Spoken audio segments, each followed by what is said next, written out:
किताब मुकद्दस में से तवारीख की दूसरी किताब के 7वें बाब की तिलावत। और जब सुलेमान दुआ कर चुका तो आसमान पर से आग उतरी और सौख्ती कुर्बानी और ज़बीहों को भस्म कर दिया, और मस्कन खुदावंद के जलाल से मामूर हो गया, और काहिन खुदावंद के घर में दाखिल न हो सके, इसलिए कि खुदावंद का घर खुदावंद के जलाल से मामूर था। और जब आग नाज़िल हुई और खुदावंद का जलाल उस घर पर छा गया तो सब बनी इसराइल देख रहे थे, सो उन्होंने वहीं फर्श पर मुंह के बल जमीन तक झुककर सिजदा किया और खुदावंद का शुक्र अदा किया कि वो भला है, क्योंकि उसकी रहमत अबदी है। तब बादशाह और सब लोगों ने खुदावंद के आगे ज़बीहे ज़िबा किए, और सुलेमान बादशाह ने 22,000 बैलों और 1,20,000 भेड़ बकरियों की कुर्बानी चढ़ाई। यूं बादशाह और सब लोगों ने खुदा के घर को मखसूस किया, और काहिन अपने अपने मनसब के मुताबिक खड़े थे, और लावी भी खुदावंद के लिए मौसीकी के साज लिए हुए थे,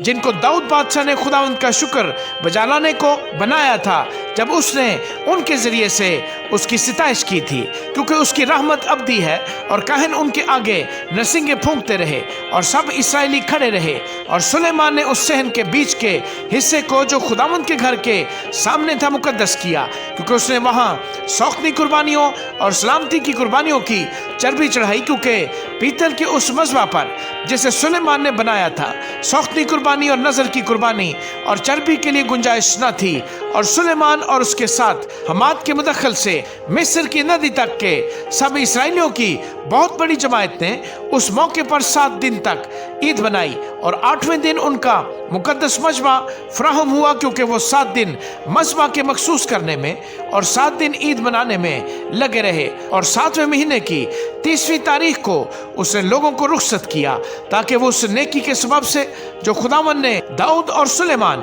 और अपनी कौम इसराइल से की थी, खुश और शादमान होकर अपने डेरों को जाएं। यो सुलेमान ने खुदावन का घर और बादशाह का घर तमाम किया, और जो कुछ सुलेमान ने खुदावन के घर में और अपने घर में बनाना चाहा, उसने उसे बखूबी अंजाम तक पहुंचाया। और खुदावंद रात को सुलेमान पर जाहिर हुआ और उससे कहा कि मैंने तेरी दुआ सुनी और इस जगह को अपने वास्ते चुन लिया कि ये कुर्बानी का घर हो। अगर मैं आसमान को बंद कर दूं कि बारिश ना हो, या टिड्डियों को हुक्म दूं कि मुल्क को उजाड़ डालें, या अपने लोगों के दरमियान वबा भेजूं, तब अगर मेरे लोग जो मेरे नाम से कहलाते हैं खाकसर बनकर दुआ करें और मेरे दीदार के तालिब हों और अपनी बुरी राहों से फिरें, तो मैं आसमान पर से सुनकर उनका गुनाह माफ़ करूंगा और उनके मुल्क को बहाल कर दूंगा। अब से जो दुआ इस जगह की जाएगी उस पर मेरी आंखें खुली और मेरे कान लगे रहेंगे, क्योंकि मैंने इस घर को अब चुना और मुकद्दस किया है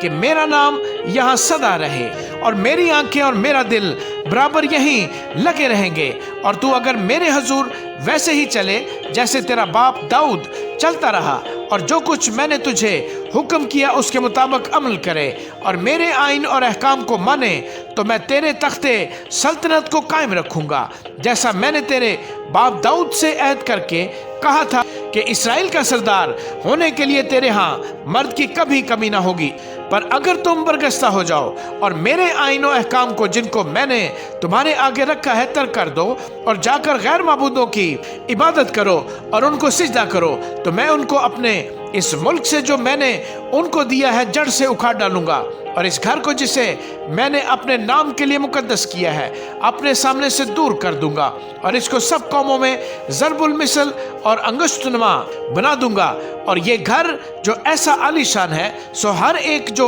इसके पास से गुजरेगा हैरान होकर कहेगा कि खुदावन ने इस मुल्क और इस घर के साथ ऐसा क्यों किया। तब वो जवाब देंगे, इसलिए कि उन्होंने खुदावन अपने बाप दादा के खुदा को जो उनको मुल्क मिस्र से निकाल लाया था तर्क किया, और गैर माबूदों को इख्तियार करके उनको सिजदा किया और उनकी इबादत की, इसीलिए खुदावन ने उन पर यह सारी मुसीबत नाज़िल की। आमीन।